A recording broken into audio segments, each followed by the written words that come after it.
എപ്പോഴും തയ്യാറാകണം. ഹല്ലേലൂയ.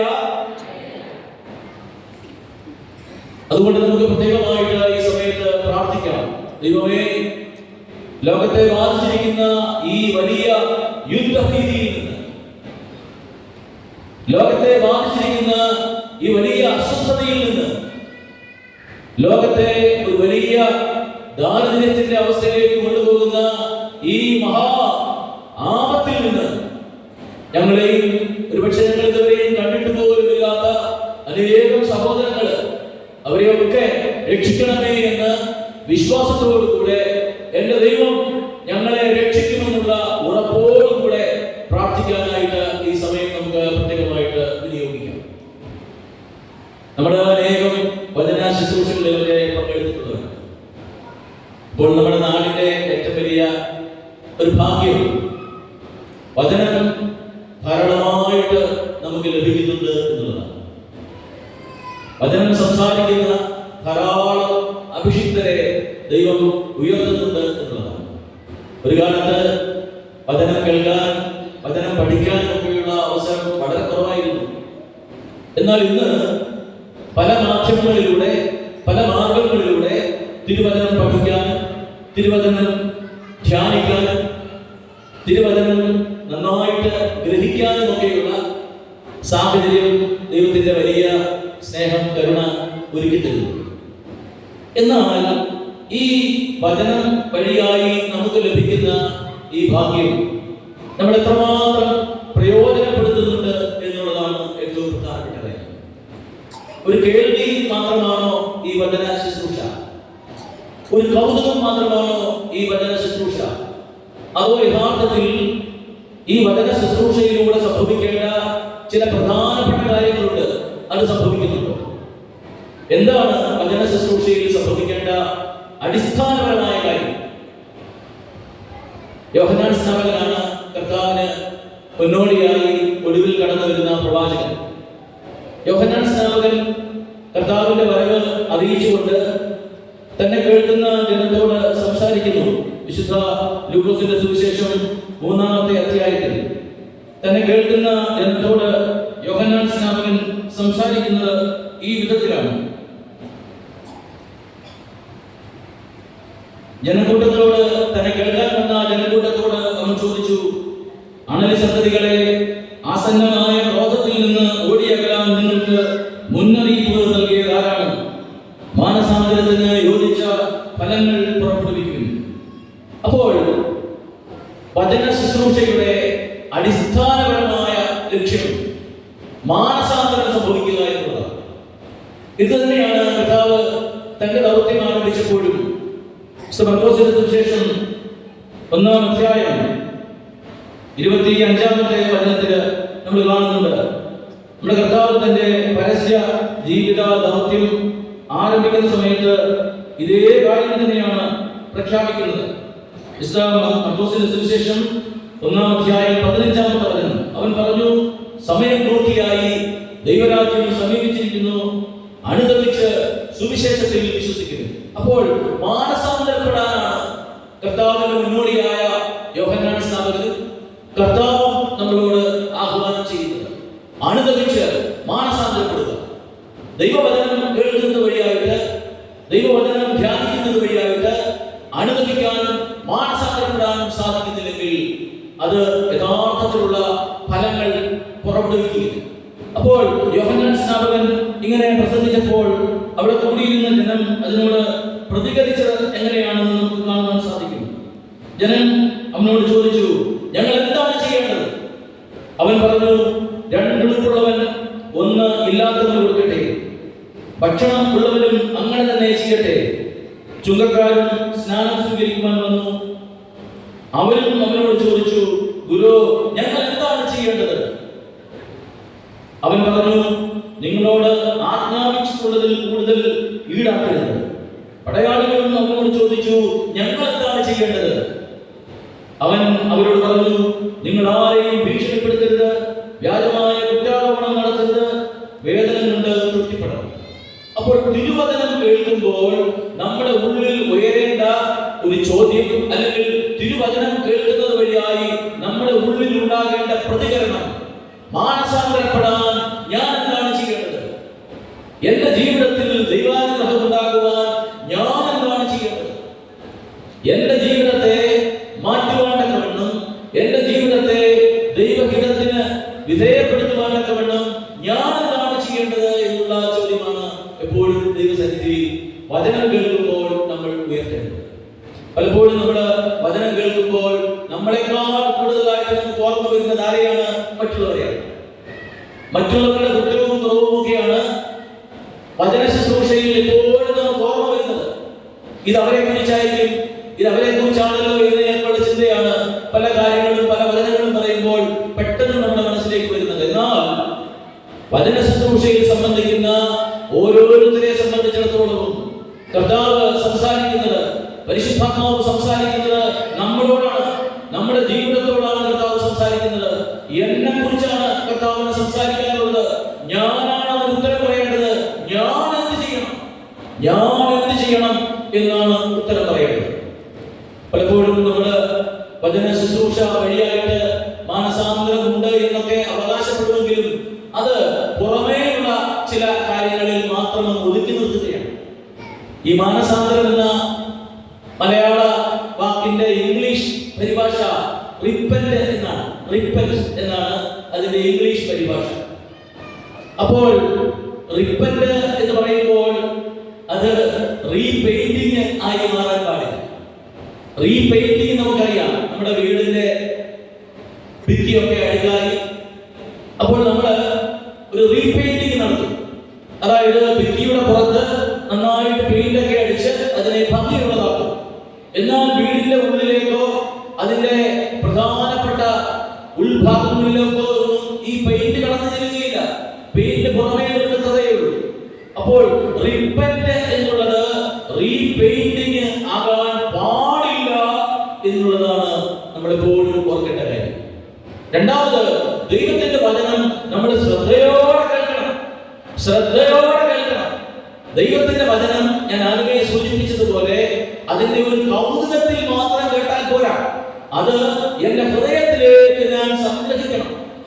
യൂദാസ്കറിയോത്തിനെ കുറിച്ച് പറയുന്ന ഒരു കാര്യം എന്താണെന്ന് അറിയാമോ?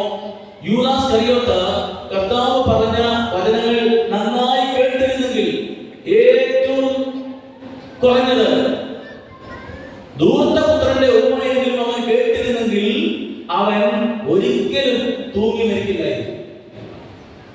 യൂദാസ്കറിയോത്തിന്റെ പ്രത്യേകത എന്താണ്? അവൻ പണത്തിന്റെ സൂക്ഷിപ്പുകാരനായിരുന്നു. അവന്റെ ചിന്ത എപ്പോഴും പണത്തെക്കുറിച്ചാണ്, അല്ലെങ്കിൽ എങ്ങനെ കൂടുതൽ പണം ഉണ്ടാക്കാം എന്നുള്ളതായിരുന്നു അവന്റെ ചിന്ത. അപ്പോൾ കർത്താവ് വചനം സംസാരിക്കുമ്പോഴൊക്കെ അവൻ മറ്റ് ഇടപാടുകളുമായി ചുറ്റിക്കറങ്ങി നടക്കുകയായിരുന്നു. കർത്താവ് വചനം സംസാരിക്കുമ്പോഴൊക്കെ അവന്റെ ചിന്ത കർത്താവ് പറയുന്ന വചനങ്ങളിലായിരുന്നില്ല. അവൻ വേറെ കാര്യങ്ങൾ ആലോചിച്ചു കൊണ്ടിരിക്കുകയായിരുന്നു. ഇന്ന് എങ്ങനെ കുറച്ച് പണം ഉണ്ടാക്കാൻ സാധിക്കും, ഇന്ന് ആര് വഴിയാണ് കുറച്ച് പണം ശേഖരിക്കാൻ സാധിക്കുന്നത്, ഇങ്ങനെയുള്ള ലൗകികമായ കാര്യങ്ങളായിരുന്നു യൂദാസ്കറിയോത്തായുടെ മനസ്സിലൂടെ എപ്പോഴും പോയിക്കൊണ്ടിരുന്നത്. കർത്താവ് പറയുന്ന വചനത്തിന്റെ ആഴത്തിലേക്ക് പോകുവാൻ ഒരിക്കലും യൂദാസ്കറിയോത്ത തയ്യാറായിരുന്നില്ല. അതുകൊണ്ട് കർത്താവിന്റെ വചനങ്ങൾ അവൻ തന്റെ ജീവിതത്തിന്റെ വളരെ പ്രധാനപ്പെട്ട ഒരു ഘട്ടത്തിൽ ഓർക്കുവാൻ അവന് സാധിച്ചില്ല. ധൂർത്തപുത്രന്റെ ഉപമ എന്താണ്? മഹാപാപം ചെയ്ത് തിരിച്ചു വന്നവനെ പോലും സ്വീകരിക്കുന്ന ഒരു പിതാവിന്റെ സ്നേഹത്തിന്റെ ഉപമയാണ് ധൂർത്തപുത്രന്റെ ഉപമ. അപ്പോൾ യൂദാസ്കറിയോത്ത കർത്താവിനെതിരെ പാപം ചെയ്തു, കർത്താവിനെ ഒറ്റിക്കൊടുത്തു, അങ്ങനെ കർത്താവിൽ നിന്ന് അകന്നുപോയി. ധൂർത്തപുത്രന്റെ ഉപമയിൽ പറയുന്ന പിതാവാണ് കർത്താവെന്ന് അവൻ തിരിച്ചറിഞ്ഞിരുന്നെങ്കിൽ, ആ പിതാവിന്റെ സ്നേഹമാണ് എന്റെ കർത്താവിനുള്ളത് എന്നവൻ തിരിച്ചറിഞ്ഞിരുന്നെങ്കിൽ, അവൻ പാപത്തെ കുറിച്ച് അനുഭവിച്ച് പശ്ചാത്തപിച്ച് മാനസാന്തരപ്പെട്ട് കർത്താവിന്റെ സന്നിധിയിലെത്തി ഒരു നല്ല സ്ലീഹയായി മാറുമായിരുന്നു. പക്ഷേ അവൻ അങ്ങനെയൊരു ഉപമ കേട്ടില്ല, അല്ലെങ്കിൽ കർത്താവ് പറഞ്ഞ സ്നേഹത്തിന്റെയും കരുണയുടെയും വചനങ്ങൾ അവൻ ഓർത്തില്ല. ഓർക്കാൻ തക്കവണ്ണം അവന്റെ ഹൃദയത്തിൽ അവൻ അത് സൂക്ഷിച്ചു വെച്ചില്ല. നമ്മൾ വചനം കേൾക്കുന്നത് എന്തിനു വേണ്ടിയാണ്? അന്നേരം ഉണ്ടാകുന്ന ഒരു സുഖത്തിനോ സൗകര്യത്തിനോ സന്തോഷത്തിനോ വേണ്ടിയല്ല. അതിനപ്പുറം ഇതൊരു നിക്ഷേപമാണ്. നിക്ഷേപമാണ് ഓരോ വചന ശുശ്രൂഷയും. എന്തിനു വേണ്ടി? എന്റെ ജീവിതത്തിന്റെ പ്രധാനപ്പെട്ട ഘട്ടങ്ങളിൽ എനിക്ക് മാർഗനിർദ്ദേശം നൽകുവാൻ, എന്റെ ജീവിതത്തെ നിയന്ത്രിക്കുവാൻ, എന്റെ ജീവിതത്തെ പഠിപ്പിക്കുവാൻ, എനിക്ക് ആശ്വാസം നൽകുവാൻ, എനിക്ക് പ്രത്യാശ നൽകുവാൻ എന്നെ സഹായിക്കുന്നതാണ് തിരുവചനം. അങ്ങനെ വേണം തിരുവചനത്തെ നമ്മൾ കേൾക്കാൻ പഠിക്കാൻ. അല്ലാതെ തിരുവചനം കേട്ടു, അതിൽ കുറെ രസകരമായ കാര്യങ്ങൾ ഉണ്ടായിരുന്നു, അത് നന്നായിട്ട് ആസ്വദിച്ചു, അത് മറന്നു കളഞ്ഞു. ഇതാണ് നമ്മുടെ ഏറ്റവും വലിയ അബദ്ധം. വചന ശുശ്രൂഷകള് നമ്മുടെ നാട്ടിൽ ധാരാളം നടക്കുന്നുണ്ട്. അനേകം ആളുകൾ ഈ വചന ശുശ്രൂഷകളിൽ പങ്കെടുക്കുന്നുണ്ട്. പ്രത്യേകിച്ച് കേരളത്തിന്റെ പല ഭാഗത്തും അനേകം അഭിഷിക്തരിലൂടെ ഇത്തരത്തിലുള്ള വചന ശുശ്രൂഷകള് ധാരാളമായിട്ട് നടക്കുന്നുണ്ട്. എന്നാൽ എത്ര ശതമാനമാണ് ഈ പങ്കെടുക്കുന്നവരിൽ മാനസാന്തരം ഉണ്ടാകുന്നത്? പലപ്പോഴും പറയും, നമ്മൾ വചന ശുശ്രൂഷയിൽ പങ്കെടുക്കുമ്പോൾ 3 കാര്യങ്ങൾ നമ്മുടെ മനസ്സിലേക്ക് വരാം. ഒന്ന്, പ്രസംഗം പറയുന്ന അച്ഛൻ കൊള്ളാം, പ്രസംഗം പറയുന്ന അച്ഛനെ കൊള്ളാം, നല്ല പ്രസംഗമാണ്. രണ്ടാമത്, അച്ഛന്റെ പ്രസംഗം കൊള്ളാം. അച്ഛനെ കൊള്ളത്തില്ലെങ്കിലും, അച്ഛനെ അത്ര കാണാൻ അത്ര ഭംഗിയൊന്നും ഇല്ലെങ്കിലും അച്ഛൻ നന്നായിട്ട് പ്രസംഗിക്കും, നല്ല പ്രസംഗമാണ്. എന്നാൽ മൂന്നാമത്തെ ഒരു കാര്യമുണ്ട്. എന്താണ്? അച്ഛൻ ആരെ കുറിച്ചാണോ പ്രസംഗിച്ചത് ആ ഈശോ കൊള്ളാം, ആ ഈശോ നല്ലവനാണ്, ആ ഈശോയെയാണ് എനിക്ക് വേണ്ടത് എന്നുള്ള ഒരു ചിന്തയിലേക്ക് ഒരു വചന ശുശ്രൂഷയിലൂടെ വരാൻ എനിക്ക് സാധിച്ചാൽ അതാണ് യഥാർത്ഥത്തിലുള്ള അനുഗ്രഹം, അതാണ് യഥാർത്ഥത്തിലുള്ള തിരിച്ചറിവ്. മറ്റുള്ളതെല്ലാം ഉപകരണങ്ങളാണ്. വചന ശുശ്രൂഷ നടത്തുന്ന വൈദികരും വചനം സംസാരിക്കുന്ന വചനവും എല്ലാം ദൈവത്തിന്റെ കരങ്ങളിൽ ഉപകരണങ്ങളാണ്, മാധ്യമങ്ങളാണ്. എന്നാൽ അതിലൂടെ വെളിവാകുന്ന ദൈവത്തിന്റെ സ്നേഹം, ദൈവത്തിന്റെ കരുണ, ദൈവത്തിന് നമ്മളോടുള്ള പ്രത്യേകമായ കരുതൽ, അത് വചന ശുശ്രൂഷയിലൂടെ തിരിച്ചറിയാൻ നമുക്ക് സാധിക്കുന്നുണ്ടെങ്കിൽ അതാണ് വചന ശുശ്രൂഷയുടെ ഏറ്റവും നല്ല ഫലം എന്ന് ഓർത്തുകൊള്ളുക. ഞാൻ ആമുഖമായി ഇത് പറയുന്നത്, നമ്മൾ വചന ശുശ്രൂഷകളിലൊക്കെ പങ്കെടുക്കുന്ന സമയത്ത് യഥാർത്ഥത്തിൽ അതിന്റെ ഫലങ്ങൾ അനുഭവിക്കാൻ നമ്മളെ കൊണ്ട് സാധിക്കുന്നുണ്ടോ എന്നുള്ള ചോദ്യം ഉയർത്താൻ വേണ്ടിയാണ്. അനേക കാര്യങ്ങൾ, പ്രത്യേകിച്ച് കേരളത്തിൽ ലക്ഷക്കണക്കിന് ആളുകളാണ് വചനം കേൾക്കുകയും വചന ശുശ്രൂഷകളിൽ പങ്കെടുക്കുകയും ചെയ്യുന്നത്. എന്നാൽ അതിന് തക്കവണ്ണമുള്ള ഒരു മാറ്റം ക്രിസ്തീയ ജീവിതത്തിൽ ഉണ്ടാകുന്നുണ്ടോ? അതിന് തക്കവണ്ണമുള്ള ഒരു മാനസാന്തരം ക്രിസ്തീയ ജീവിതത്തിൽ ഉണ്ടാകുന്നുണ്ടോ? കേൾക്കുന്നുണ്ട്, കാര്യങ്ങളെല്ലാം പഴയതുപോലെ. അനേകം ധ്യാനങ്ങൾ കൂടുന്ന വ്യക്തികളുണ്ട്, നിരന്തരമായി ധ്യാനങ്ങൾ കൂടുന്നവരുണ്ട്, നിരന്തരമായി ഓടി നടന്ന് ശുശ്രൂഷകളിൽ പങ്കെടുക്കുന്നവരുണ്ട്. എവിടെ വചന ശുശ്രൂഷ ഉണ്ടെങ്കിലും അതിലെല്ലാം ഓടിച്ചെന്ന് പങ്കെടുക്കുന്നവരുണ്ട്. നല്ല നല്ല കാര്യമാണ്. പക്ഷേ യഥാർത്ഥത്തിൽ വചനം ശ്രദ്ധയോടുകൂടെ കേൾക്കുന്ന ഒരു വ്യക്തിയിൽ മാനസാന്തരം ഉണ്ടാകാൻ ഒരു പ്രസംഗം മതി. ഹല്ലേലൂയ! ഒറ്റ പ്രസംഗം മതി. അതിന് നമ്മുടെ ഹൃദയം തുറന്നു വെക്കണമെന്ന് മാത്രം. ഹൃദയത്തിന്റെ തുറവിയിലായിരിക്കണം വചനം കേൾക്കേണ്ടത്. എനിക്ക് ആഗ്രഹം ഉണ്ടാകണം, എന്റെ ജീവിതത്തിൽ ദൈവത്തിന് ഇഷ്ടമില്ലാത്തത് എന്തെങ്കിലും ഉണ്ടെങ്കിൽ എടുത്തു മാറ്റി കളയണം എന്നുള്ള ആഗ്രഹത്തോടു കൂടെ ആയിരിക്കണം ഓരോ ശുശ്രൂഷയിലും നമ്മൾ പങ്കെടുക്കേണ്ടത്. അതിങ്ങനെയൊരു കൺവെൻഷനിൽ മാത്രമല്ല, നമ്മൾ എപ്പോൾ ദേവാലയത്തിൽ വരുന്നോ, നമ്മൾ പരിശുദ്ധ കുർബാനയിൽ പങ്കുചേരുന്നോ, പ്രാർത്ഥനകളിൽ പങ്കുചേരുന്നോ, അവിടെയെല്ലാം ഇതേ അഭിഷേകം ഉണ്ട് എന്ന് അറിഞ്ഞുകൊള്ളുക. അല്ലാതെ നമ്മൾ ഒരുമിച്ചിരുന്ന് പാട്ടുപാടി ഇതുപോലെ പ്രസംഗിക്കുമ്പോൾ മാത്രമാണ് പരിശുദ്ധാത്മാവിന്റെ അഭിഷേകം, ദൈവ അനുഗ്രഹം ഉണ്ടാകുന്നത് എന്ന് തെറ്റിദ്ധരിക്കരുത്. ദേവാലയത്തിന്റെ ഉള്ളിൽ അനുഗ്രഹത്തിന്റെ താക്കോൽ കയ്യിൽ വെച്ചിരിക്കുന്നത് ആരാണെന്നറിയാമോ? ആരാണ് അനുഗ്രഹത്തിന്റെ താക്കോൽ കയ്യിൽ വെച്ചിരിക്കുന്നത്? ആരാണ്? നമ്മൾ ഓരോരുത്തരുമാണ്. എന്റെ കയ്യിലാണ് അനുഗ്രഹത്തിന്റെ കൺട്രോൾ സ്വിച്ച് ഇരിക്കുന്നത്. അനുഗ്രഹം വേണോ വേണ്ടായോ എന്ന് തീരുമാനിക്കുന്നത് ഞാനാണ്. ഞാൻ ദേവാലയത്തിന്റെ ഉള്ളിൽ വന്ന് നിസ്സംഗതയോടുകൂടി നിർജീവമായ അവസ്ഥയിൽ നിന്നാൽ ഒരിക്കലും അനുഗ്രഹം എന്റെ ജീവിതത്തിലേക്ക് വരികയില്ല. കഴിഞ്ഞ ഞായറാഴ്ച നമ്മൾ ധ്യാനിച്ച വചനഭാഗം ഭൂമിയായ സ്ത്രീയുടെ സൗഖ്യത്തെ കുറിച്ചാണ്, അല്ലേ? ഇവിടെ അതല്ലേ വായിച്ചത്? ആണോ? നിങ്ങളുടെ പട്ടികയിൽ കഴിഞ്ഞ കുർബാന മധ്യത്തിൽ വായിച്ച വചനഭാഗം കൂനിയെ കർത്താവ് സുഖപ്പെടുത്തുന്ന ഭാഗമാണോ? ആണോ? അല്ല. ആണ്. നിങ്ങൾ കേട്ടായിരുന്നോ അതിനെ കുറിച്ച്? നിങ്ങൾ എല്ലാവരും കണ്ണുവഴിച്ചിരിക്കുന്നത് കണ്ടുകൊണ്ടാണ് ഞാൻ ചോദിക്കുന്നത്. ആരും ഒരു പരിചയമില്ലാത്തവരെ പോലെ, കൂനിയെ യാതൊരു പരിചയമില്ലാത്തവരെ പോലെ മുഖഭാവമായിട്ടിരിക്കുന്നതുകൊണ്ട്. ഇനി നിങ്ങൾ സമ്മതിച്ചാലും സമ്മതിച്ചില്ലെങ്കിലും അതാണ് സത്യം. കൂനിയെ കുറിച്ചാണ്, കൂനിയുടെ സൗഖ്യത്തെ കുറിച്ചാണ് കഴിഞ്ഞ ഞായറാഴ്ച പരിശുദ്ധ സഭ വചനത്തിലൂടെ നമ്മെ പഠിപ്പിക്കാൻ ആഗ്രഹിച്ചത്. ഈ കൂനിനെ കുറിച്ച് അച്ഛൻ ഒരുപക്ഷെ പ്രസംഗിച്ചു കാണും. 18 വർഷമായിട്ട് കൂനായിരുന്നില്ലേ? 18 വർഷമായി കൂനിയായിരുന്ന ഒരു സ്ത്രീയെ നമ്മൾ വിചാരിക്കും വൃദ്ധയാകണമെന്ന് നിർബന്ധമൊന്നുമില്ല.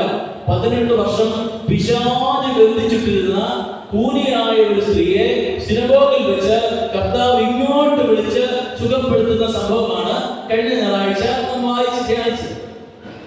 ഈ കൂനി എങ്ങനെ കൂനിയായി എന്നുള്ളതിനെ കുറിച്ച്, അല്ലെങ്കിൽ ഈ കൂനിയെ പിശാച് എങ്ങനെയാണ് ബന്ധിച്ചത് എന്നുള്ളതിനെ കുറിച്ച് ആലോചിക്കുമ്പോൾ നമുക്കൊരു പക്ഷേ പ്രായോഗികമായി കണ്ടെത്താൻ സാധിക്കുന്ന ഒരു ഉത്തരം എന്താണെന്നറിയാമോ? ഈ സിനഗോഗിന്റെ ഒരു മൂലയ്ക്കുള്ളിൽ 18 വർഷമായിട്ട് കൂനിപ്പിടച്ചിരുന്നാണ് ഇവൾ കൂനിയായി പോയത്. നമുക്കറിയാമല്ലോ, നമ്മൾ ദേവാലയത്തിൽ വന്നാല് നമ്മൾ ആദ്യം തിരയുന്ന സ്ഥലം ഏതാണ്?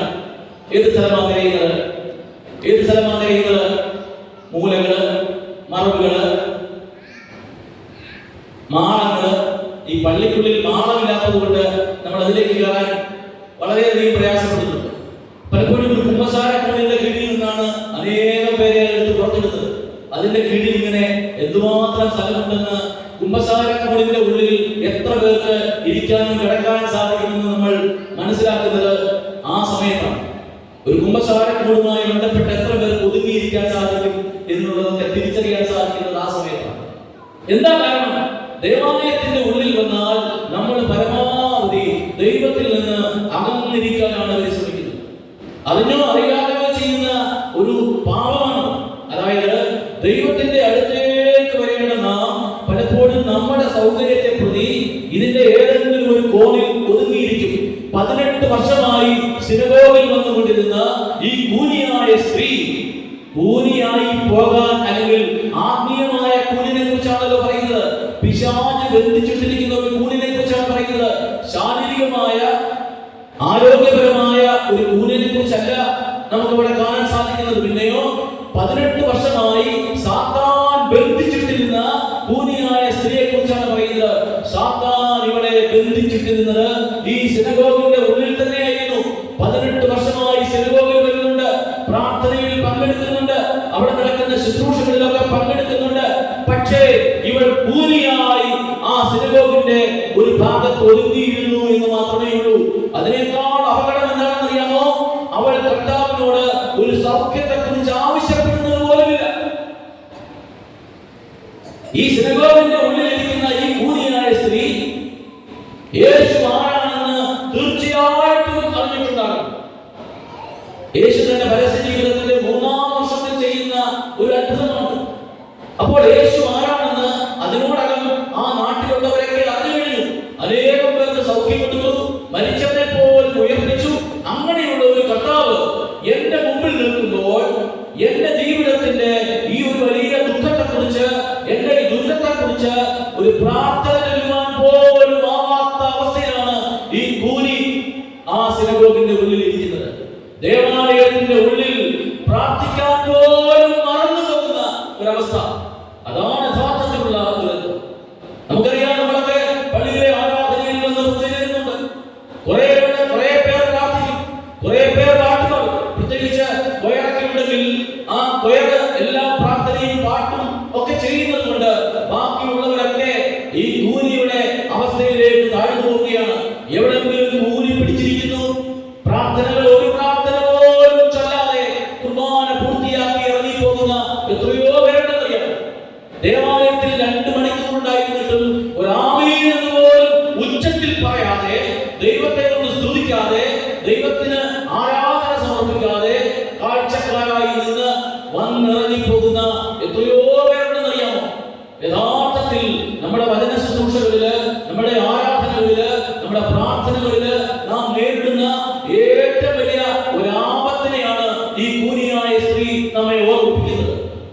ദേവാലയത്തിന്റെ ഉള്ളിൽ ഊരിപ്പിടിച്ചിരുന്ന് പ്രാർത്ഥന പോലും ചൊല്ലാൻ മറന്ന് തിരികെ പോകുന്ന അവസ്ഥ 18 വർഷം നീണ്ടുനിന്നു.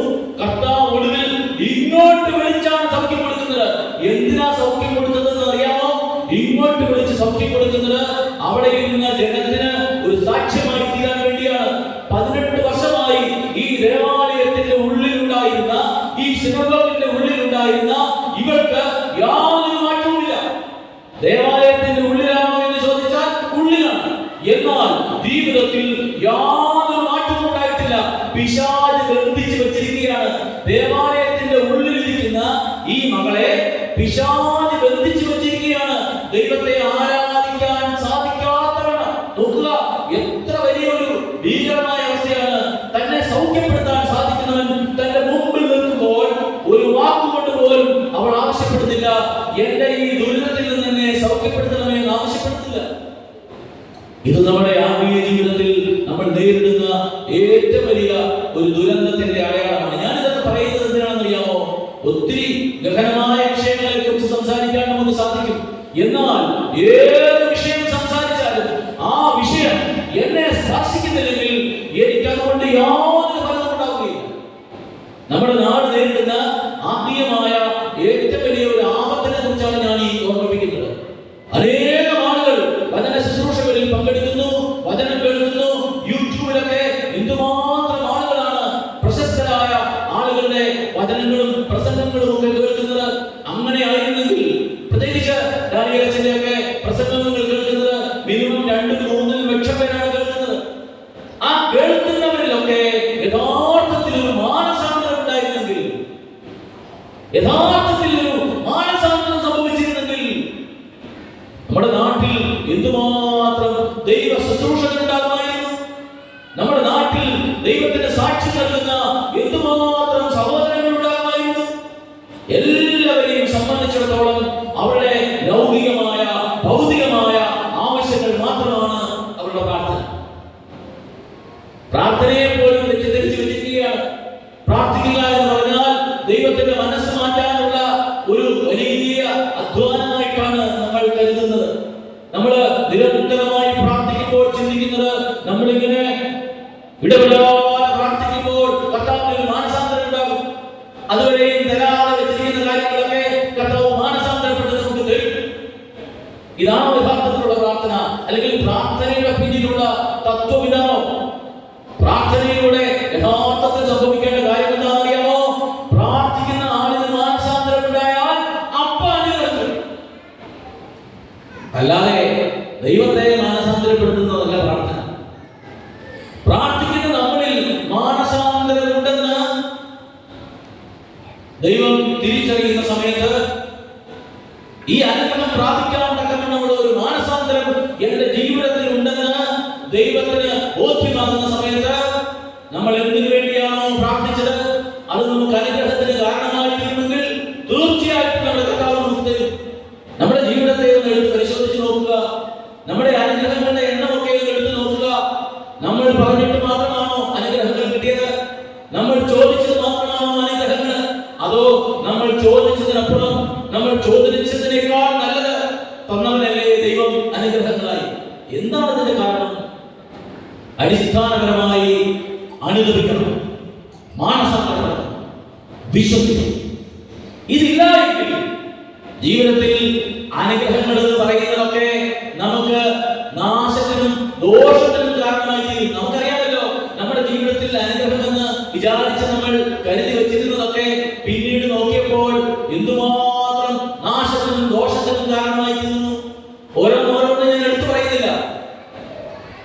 അനുഗ്രഹമാണെന്ന് ധരിച്ചെന്റെ വീട്ടിൽ കൊണ്ടുവച്ചതൊക്കെ, അനുഗ്രഹമാണെന്ന് ധരിച്ച് ഞാൻ എന്റെ ജീവിതത്തിൽ ചേർത്ത് വെച്ചതൊക്കെ, അനുഗ്രഹമാകുമെന്ന് ധരിച്ച് ഞാൻ എന്റെ ജീവിതത്തിന്റെ ഭാഗ്യമായി കരുതിയതൊക്കെ പിന്നീട് അനുഗ്രഹത്തെക്കാൾ ഉപരിയായിട്ട് ശാപങ്ങളായി, ദോഷങ്ങളായി, നഷ്ടങ്ങളായി മാറുന്ന കാഴ്ച.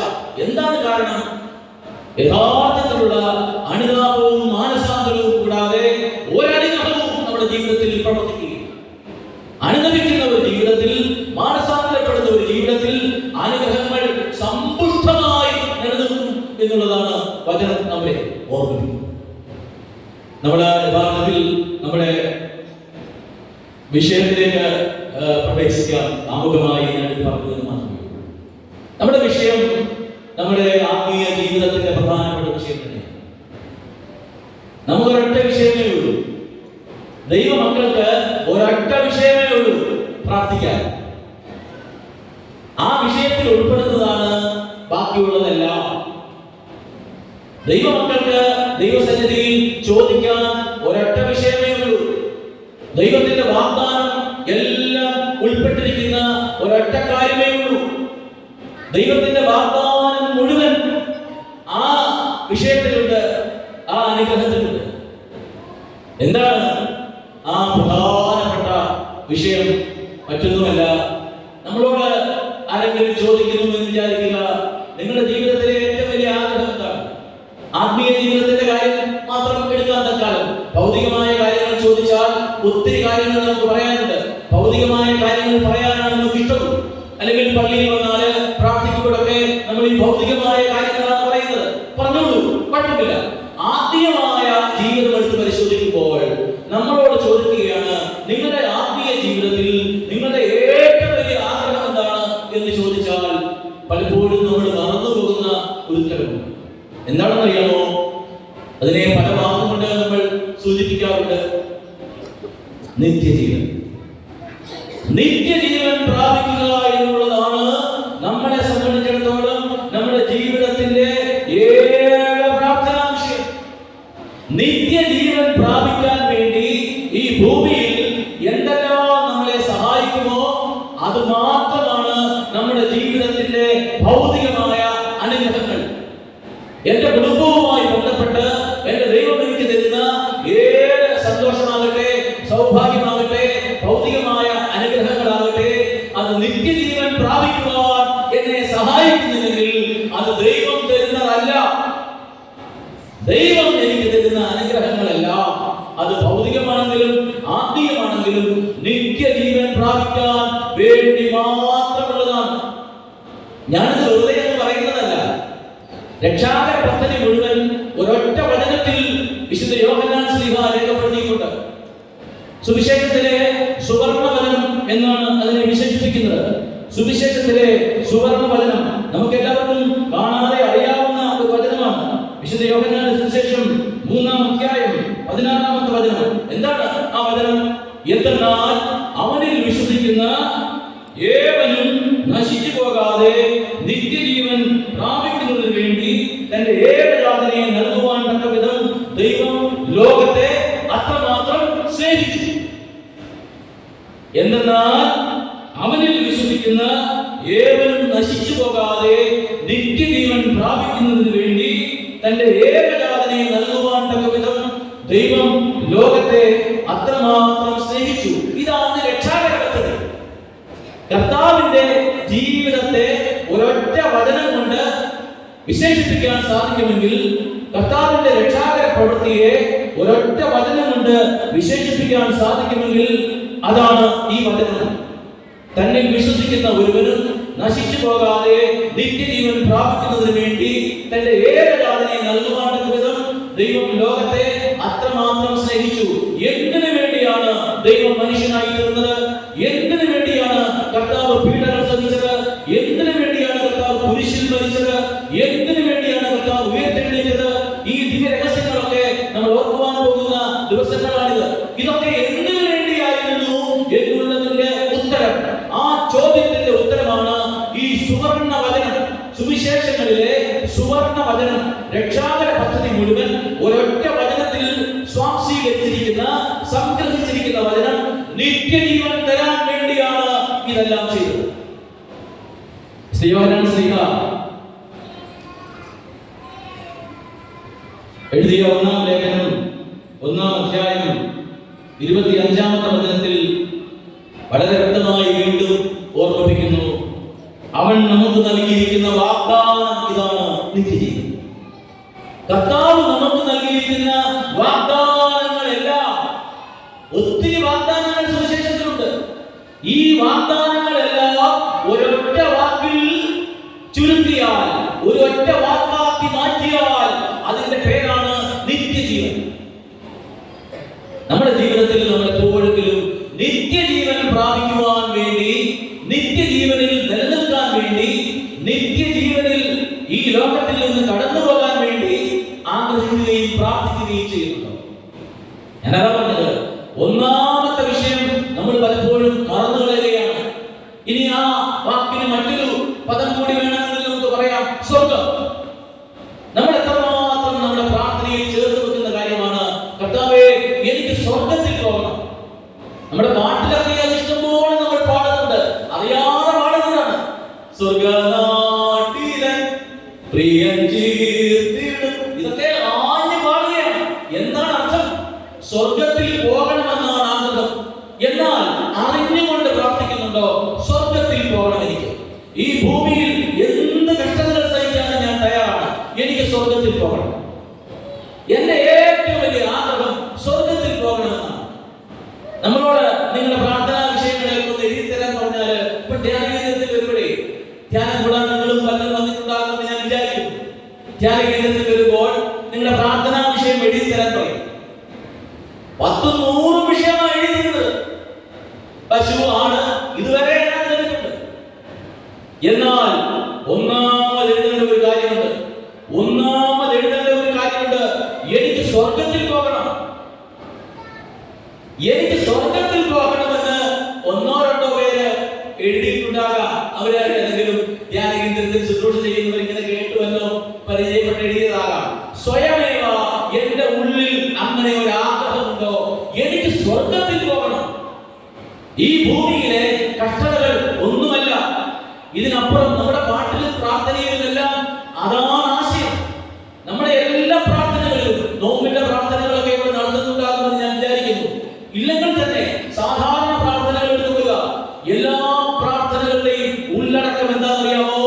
ഈ ലോകത്തെക്കാൾ ഉപരിയായിട്ട് ഞാൻ സ്വർഗത്തിന് വേണ്ടി കാത്തിരിക്കുന്നു. കർത്താവേ, നിന്റെ രണ്ടാമത്തെ വരവിന് വേണ്ടി കാത്തിരിക്കുന്നു.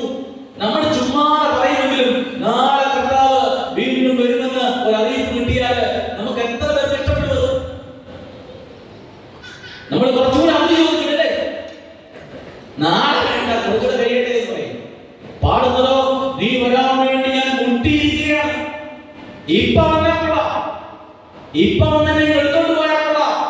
സ്വർഗം കിട്ടാൻ വേണ്ടി ഞാൻ കാത്തിരിക്കുകയാണ്. അങ്ങോട്ട് വരാൻ ഞാൻ വെമ്പൽ കൊള്ളുകയാണ്.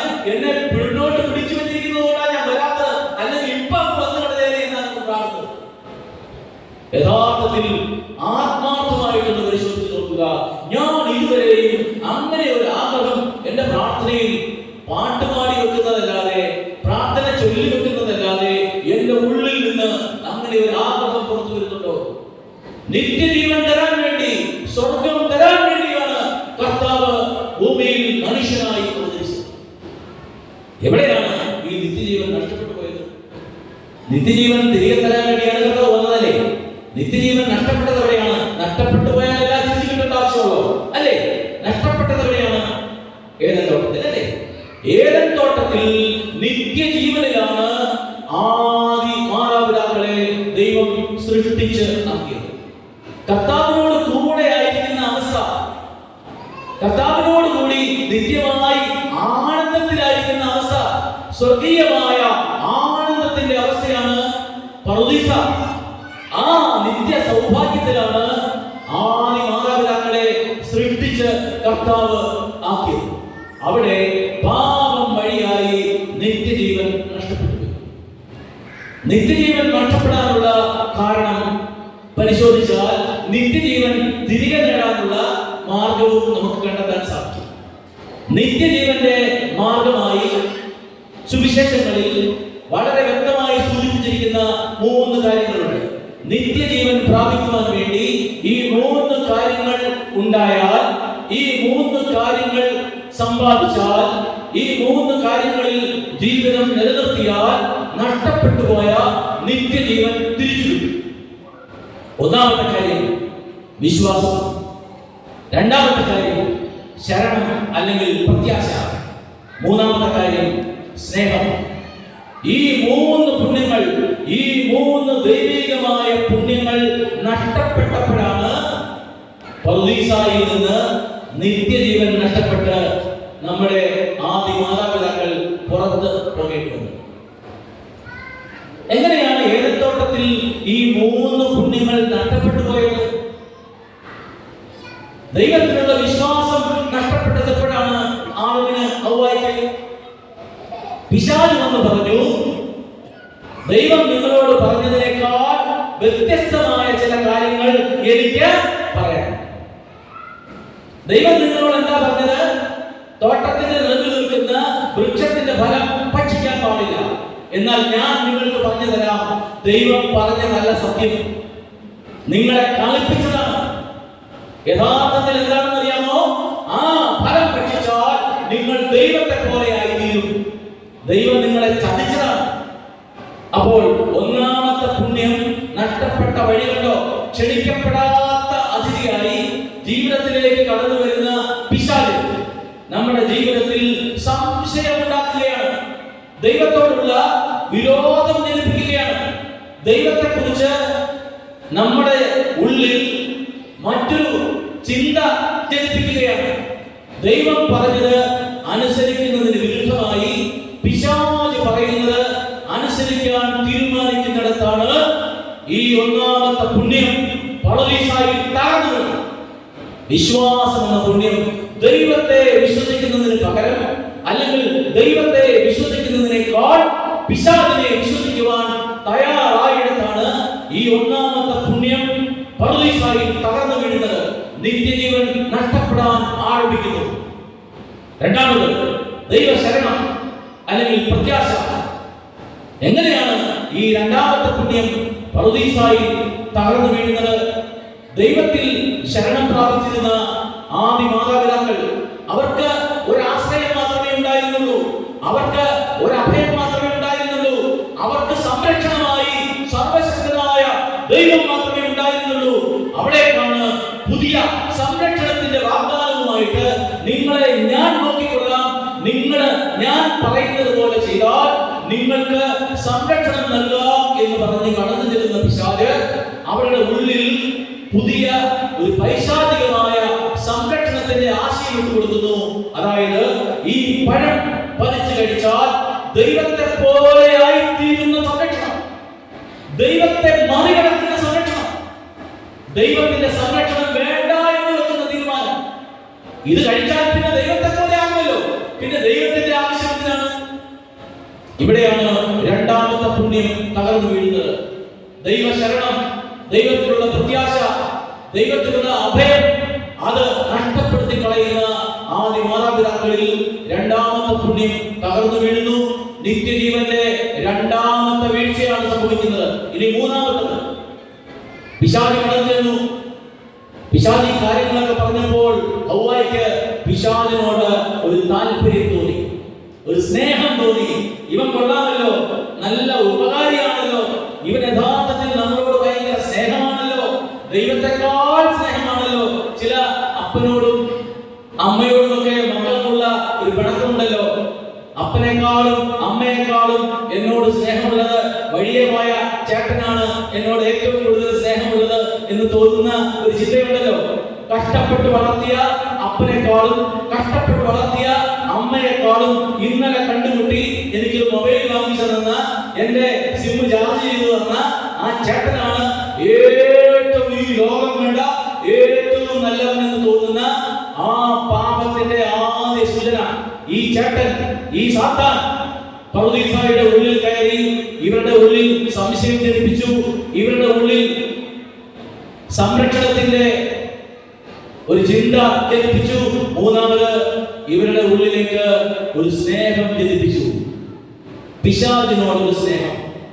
സ്നേഹമാണ് ആരാധന, സ്നേഹിക്കുന്നവരെയാണ് ആരാധിക്കുന്നത്.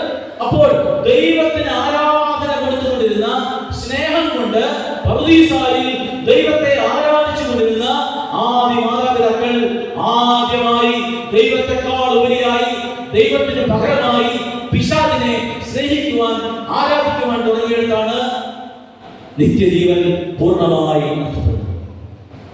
വിശ്വാസം, ശരണം, സ്നേഹം, ഈ മൂന്ന് പുണ്യങ്ങൾ അന്നും ഇന്നും എവിടെ നഷ്ടപ്പെട്ടാലും അവിടെ നിത്യജീവൻ നഷ്ടമാണ്. അതുകൊണ്ടാണ് നിത്യജീവൻ തിരികെ തരാൻ വേണ്ടി കർത്താവ് 3 മാർഗങ്ങളാണ് തന്റെ ജീവിതകാലത്ത് നമ്മെ പഠിപ്പിച്ചത്. ഈ 3 മാർഗങ്ങളിലൂടെ മാത്രമേ നിത്യജീവൻ തിരികെ നേടുവാൻ നമുക്ക് സാധിക്കുകയുള്ളൂ. എന്താണ് നിത്യജീവനിൽ 1, 2, 3 നഷ്ടങ്ങൾ സംഭവിച്ചത്? അതെങ്ങനെയാണ് കർത്താവ് തിരികെ തരാനായിട്ട് നമ്മളെ സഹായിച്ചത് എന്നുള്ളത് നമുക്ക് പരിശോധിക്കാൻ. നമുക്ക് എഴുന്നേറ്റ് നിൽക്കാം. എഴുന്നേറ്റ് നിന്ന് ഒരു പാട്ടൊക്കെ പാടി നമുക്ക് ഉന്മേഷമുള്ളവരായി, ഉണർവുള്ളവരായി ശ്രദ്ധിച്ചു കേൾക്കുക. ഇനി പറയാൻ പോകുന്നത് വളരെ പ്രധാനപ്പെട്ട ഒരു സന്ദേശമാണ്. അതായത് നിത്യജീവൻ നഷ്ടമാകുന്ന അവസ്ഥയിൽ എങ്ങനെയാണ് അത് തിരികെ നേടുവാൻ കർത്താവ് വഴിയൊരുക്കി തന്നിരിക്കുന്നത്. പറുദീസായിൽ നഷ്ടപ്പെട്ടു പോയ നിത്യജീവൻ തിരികെ കിട്ടാൻ വേണ്ടി എന്ത് മാർഗമാണ് കർത്താവ് നമുക്ക് കാണിച്ചു തന്നിരിക്കുന്നത്? ഇപ്പോൾ നമ്മൾ നിത്യജീവനിലാണ്. ആ നിത്യജീവൻ എങ്ങനെയാണ് കർത്താവ് നമുക്ക് തന്നത്? ആ നിത്യജീവൻ എങ്ങനെയാണ് നമ്മൾ സംരക്ഷിക്കേണ്ടത്? ഇത് പരിശോധിക്കുവാൻ നമുക്ക് ഇനി കുറച്ച് സമയം, 1 മണിക്കൂർ സമയം കൂടി മാത്രമേ ഉള്ളൂ. ആ 1 മണിക്കൂർ സമയം കൊണ്ട് നമുക്ക് ഈ നിത്യജീവൻ വേണം. നിത്യജീവൻ നഷ്ടപ്പെടുത്തി കളയാൻ പാടില്ല. കാരണം നമ്മുടെ ഈ ജീവിതം നീളുന്നത് നിത്യജീവനിലേക്കാണ്. ഈ ഭൂമിയിൽ നിത്യജീവൻ ആരംഭിച്ചാൽ മാത്രമേ അത് സ്വർഗത്തിലേക്ക് നീളുകയുള്ളൂ. മരണം കഴിഞ്ഞിട്ടുണ്ടാകുന്ന ഒരു കാര്യമല്ല നിത്യജീവൻ. ഇവിടെ ആരംഭിക്കുന്നതാണ് സ്വർഗത്തിൽ പൂർത്തിയാകുന്നത്. ഇവിടെ നിത്യജീവൻ ആരംഭിക്കണം. നിത്യജീവനിലേക്ക് ഇവിടെ വെച്ച് തന്നെ ഞാൻ പ്രവേശിക്കണം. എന്നാൽ മാത്രമേ സ്വർഗത്തിൽ നിത്യജീവന്റെ സൗഭാഗ്യത്തിൽ എനിക്ക് എന്റെ ജീവിതം പൂർത്തിയാക്കുവാൻ സാധിക്കുകയുള്ളൂ എന്ന് നമുക്ക് തുടർന്നുള്ള ആ സമയത്ത് തിരിച്ചറിയാൻ. എല്ലാവരും എഴുന്നേറ്റ്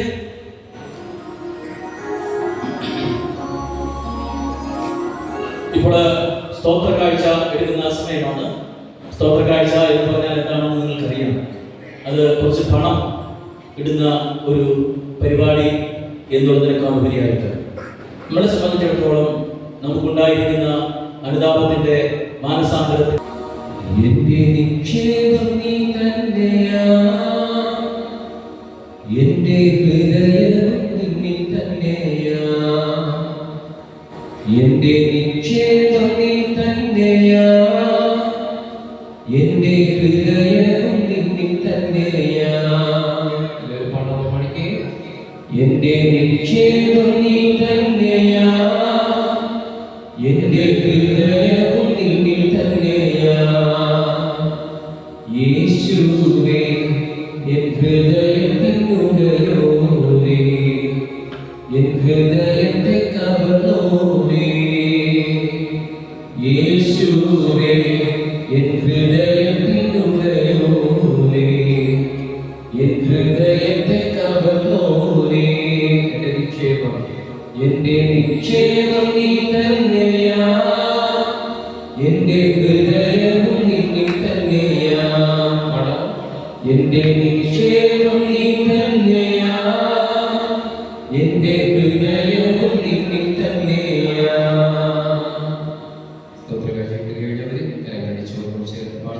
എന്റെ നിക്ഷേപം നീ തന്നെയാ.